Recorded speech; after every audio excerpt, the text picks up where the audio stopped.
All right, let's bring you this discussion now. Higher Education Minister Dr. Nzimande has raised his concerns about allegations of accommodation price gouging and collusion by private service providers.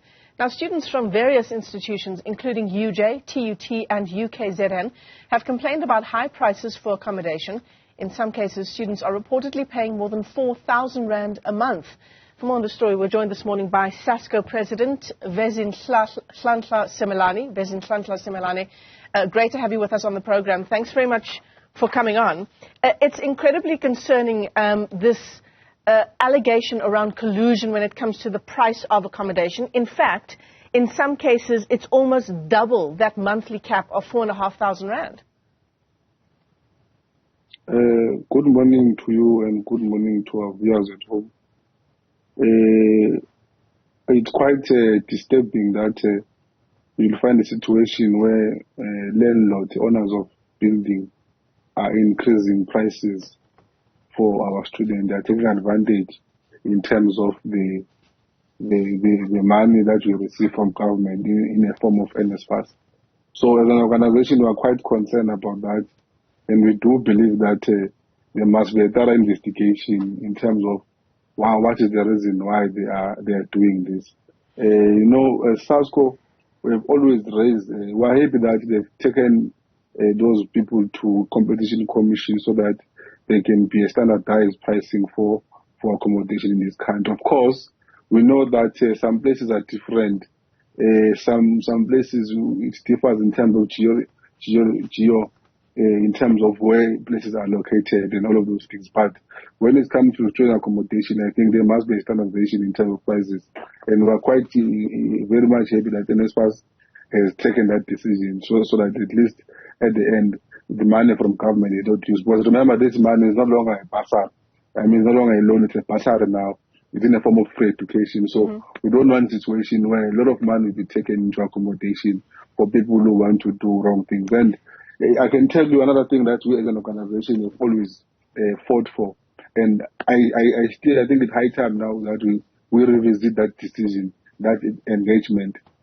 We as SASCO, over the years, we've always even argued that some universities are, in terms of tuition fees now, there must be also a thorough investigation to say if a person from DUT studying IT and a person from TUT studying IT, same level, same standard of a university, same qualification, but you'll find that in DUT, a course costs 50,000 Rand per annum, for instance. You go to TUT, a qualification also costs 40,000. There is no standardization of even tuition fees for that matter. So even on accommodation, we don't want a situation where people are going to take advantage so that they can be able to chow in children's money, so we are totally against that. So it's something that we as an organization, we're not going to keep quiet as well. But in cases where there must be some contribution from the scheme as well, they must be able to look into those things. But in the main, no corruption that we are going to accept as an organization. Vezinhlanhla, I want to ask you, just as we focus on the issue of price gouging for accommodation, it's now the end of February. There were students that were left stranded because of this issue. Have they now found a place to stay, as far as you know? As far as we know at the moment, there are still some means that are made by the scheme that is NSFAS, and of course working with some universities, those universities. But as things stand, our students are still stranded wherever they are, and we do believe that the process must be speeded, because the one of taking them into competition commission is a long process. But in the meantime, I do believe that there must be a way in ensuring that those students are being assisted. Of course, the answer to this issue around accommodation is for institutions of higher learning or for the department itself to own this accommodation and not to be renting from third parties.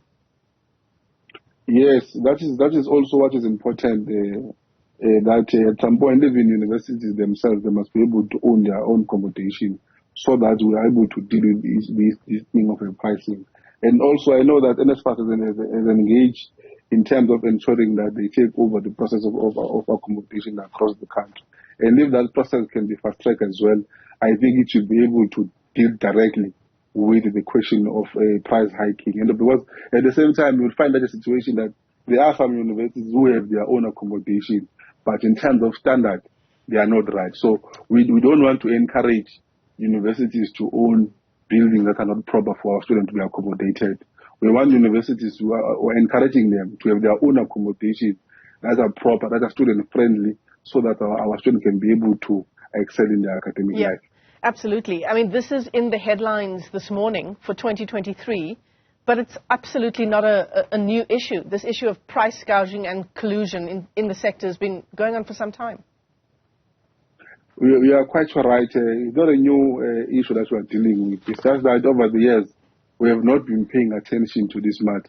We have always allowed private accommodation people to increase their funding, to increase their prices. You know, at some point last year, we went to in Free State, Kwakwa campus. When we went there, you can't even stay in that accommodation, even yourself. But the pricing of that accommodation was was too far from what we saw physically at that time. You know, they don't even have bathrooms and everything. But at some point, the mistake that we're also doing is that we are not focusing on both sides. We need to focus on universities and these landlords, because sometimes we find a situation that the university managers, they collide with people who owns buildings for their own shenanigans. So when we're saying private ownership, private people who owns buildings for accommodation must be able to be scrutinized. At the same time, we must also pay attention in terms of what becomes the relationship between people of universities who are managers and, of course, those who own private accommodation, because they collude to ensure that NFS pumps more money so that at the end they're able to do their own shenanigans. So the attention to be on both sides, because we have witnessed some corruption in some of the universities where at the same time we don't pay attention, even new media, we don't pay attention, because this remains universities. It's not about government, but most of the time corruption is being checked through government department and all of those things. In universities, I plead with you that at some point we need to be deliberate in terms of checking clear what is really happening in terms of price hiking for both accommodation and tuition fees as well. Yeah, the Higher Education Minister raising these concerns with an investigation of some sort set to get underway. Vezinhlanhla Simelane is the SASCO President. Thanks very much indeed for joining us. 10 to 8 on the